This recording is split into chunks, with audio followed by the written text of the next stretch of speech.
Hi, I'm talking to you about magazines. One of the things that became prohibited after the buyback, or before the buyback, was high capacity magazines. Most firearms have magazines. The firearms that don't have magazines would be revolvers, single shot rifles, break open shotguns. But most of the rest firearms have magazines, and that's either a box magazine, which is a metal or plastic or resin box with a spring in it, or a drum magazine, metal, that one's metal with a spring in it, so that has the bullets in it. One of the things the media was saying with the buyback was that a high capacity magazine made the gun more powerful. And that's simply a lie.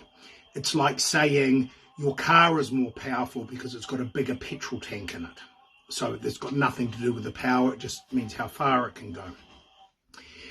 Anyway, high capacity magazines that fitted into military semi-automatics or machine guns became prohibited.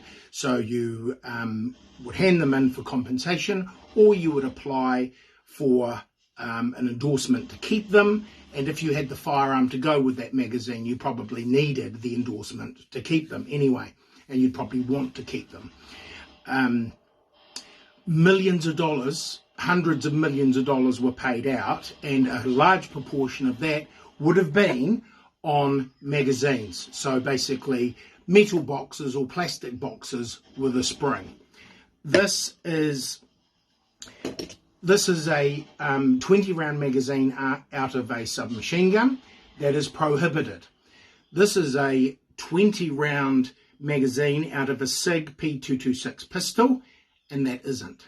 So both 20 round magazines. You could take that one to school in your lunchbox, but if you've got that one and it's not registered and you don't have a license to have it, you could go to jail. Okay? Basically the same thing, it just goes in two different guns.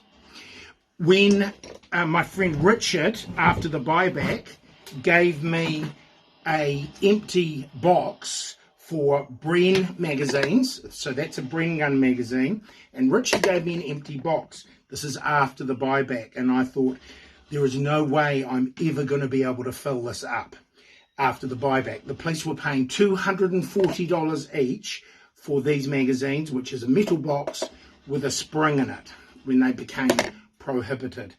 So tens of thousands of those magazines would have been handed in, and people compensated $240 per magazine.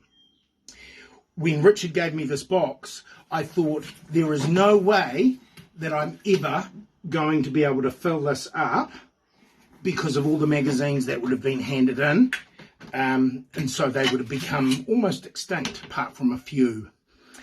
But I talked to an importer and I said, can you get Bren mags? And he said, yes, $25 each. So I applied to the police for a permit to import 10. And I said, I've been given an empty box and I want to fill it up for my museum. And they got back to me and they said, why do you need to import magazines if you have a box full? And I said, thank you for clarifying, but I've been given an empty box and I want to fill it up for my museum. And so they said, okay then. So I imported 10 Bren gun magazines at $25 each and filled up the box. So isn't that beautiful? Now, if those magazines during the buyback were handed in by hundreds, if not thousands of people, and they were destroyed. Now, what the police would have paid for those magazines is just under $3,000 to destroy all those magazines.